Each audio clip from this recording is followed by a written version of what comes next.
ప్రజలకు ఉపయోగపడాలి. మనము పోయి ఎక్కడెక్కడనో పోయి ఏదో కొత్త రకాల వంటలు కొత్త రకాల డైట్ అని తీసుకొస్తున్నారు కొత్తవి.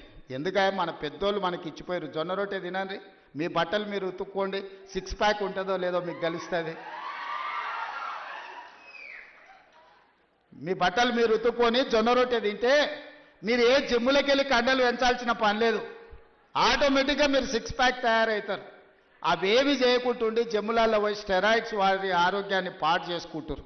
అందుకే ఈరోజు మా రైతులను ఇన్ని లక్షలాది మందిని వేదిక మీద నుంచి వ్యవసాయ యూనివర్సిటీ నుంచి లక్షలాది మంది రైతులను ఉద్దేశించి ప్రసంగించడమే కాదు, వాళ్ళకి వేలాది కోట్ల రూపాయలు బదిలీ చేయడం ఇదొక మర్చిపోని జ్ఞాపకం. మీ అందరికీ ఈ ప్రభుత్వం అండగా నిలబడుతుంది. రాబోయే రోజుల్లో భూమి అనేది మీకు ఇండ్ల పట్టా అనేది ఇందిరమ్మ ఇల్లు అనేది ఇందిరమ్మనే ఇచ్చింది. ఆనాడు దొరల దగ్గర భూస్వాముల దగ్గర వేలాది ఎకరాలు ఉంటే అగ్రికల్చర్ సీలింగ్ యాక్ట్ తీసుకొచ్చి ఆ భూములన్నీ తీసుకొని పేదోళ్లకు అసైన్మెంట్ పట్టాల పేరు మీద పంచిపెట్టారు. అటవీ ప్రాంతంలో ఉన్న ఆదివాసులకు లంబాడ సోదరులకు పోడు భూముల పట్టాలిచ్చి వాళ్ళని భూ యజమానులను చేసింది. ఇల్లు లేనోళ్లకు ఇంటి పట్టా ఇచ్చింది, ఇల్లు కట్టుకోలేని వాళ్ళకు ఇందిరమ్మ ఇల్లు కట్టించింది. డబుల్ బెడ్రూమ్ ఇల్లు అన్నాడు. ఎవరికన్నా ఇక్కడ ఉన్న పేద రైతుకు డబుల్ బెడ్రూమ్ ఇల్లు వచ్చినాదే.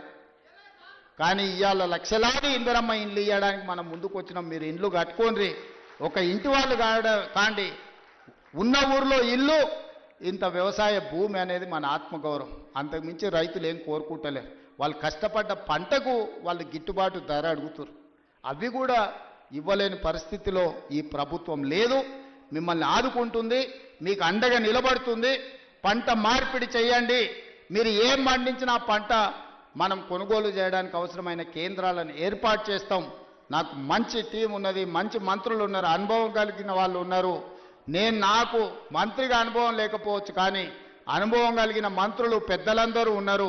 వాళ్ళందరి సహకారంతో ఒక మంచి పరిపాలన అందించి తెలంగాణ రాష్ట్రం దేశానికి ఆదర్శంగా నిలబడే విధంగా తెలంగాణ రాష్ట్రం ఈ దేశంలోనే మొదటి స్థానంగా ఉండే రాష్ట్రంగా తీర్చిదిద్దే బాధ్యత తీసుకుంటాం. ఎవరు ఎన్ని గోల పెట్టినా, ధర్నాలు చేసినా, రోడ్డు మీద బండి దొల్లినా, తొడుక్కున్న బట్టలు చించుకున్నా 10 ఏళ్ళు మన ప్రభుత్వమే ఉంటుంది. నేను ఈ మాట చెప్పదలుచుకున్నా. వాళ్ళని చూడండి, వాళ్ళ మాటలు చూడండి. అసూయ, అక్కసు, కడుపు నిండా విషం కనిపిస్తుంది, అహంభావం కనిపిస్తుంది, బల్పు కనిపిస్తుంది మాటలలో. చూడండి టీవీ ముందర మాట్లాడేటప్పుడు ఒక్కసారి. ఎందుక 10 ఏళ్ళు వేలిండ్రు కదా, అన్ని అవకాశాలు ఇచ్చారు ప్రజలు. మిమ్మల్ని ఎవరు చేయొద్దన్నారు? రైతు భరోసా ఇవ్వద్దన్నారా? లేకపోతే రైతుకు పండించిన పంటకు గిట్టుబాటు ధర ఇవ్వద్దన్నారా? రైతు రుణమాఫీ చేయొద్దన్నారా? మీ కాలంలో సర్పంచుల బిల్లులు చెల్లించొద్దన్నారా? కాంట్రాక్టుల బిల్లులు చెల్లించొద్దన్నారా? రోడ్లు వేయొద్దన్నారా? చెట్లు పెంచొద్దన్నారా? ఎవరన్నారే? 10 ఏళ్ళు మొత్తం మీ ఇష్టారాజ్యంగా పరిపాలన చేసి రాష్ట్రాన్ని రావణ కాష్టంగా మార్చి రాష్ట్రం మొత్తం విధ్వంసం చేసి బొందల గడ్డగా మార్చి ఇంకా సిగ్గు లేకుంటే రోడ్ల మీదకి వచ్చి మమ్మల్ని తిట్టే పని చేస్తున్నారు. మీరు ఎన్ని తిడితే ఆ తిట్లన్నీ ఆశీర్వాదం కింద మారుతాయి. అందుకే వాళ్ళని పట్టించుకోవడం మానేసిన నేను. ఎందుకంటే రోడ్డు మీద మనం పోతుంటే అరుస్తూనే ఉంటాయి కొన్ని. అరిసినప్పుడు అరిసిన దానికల్లా వెనక్కి తిరిగి రాయితో కొట్టం కదా. నేను పని చేస్తా, మీరు వాళ్ళ పని చూడ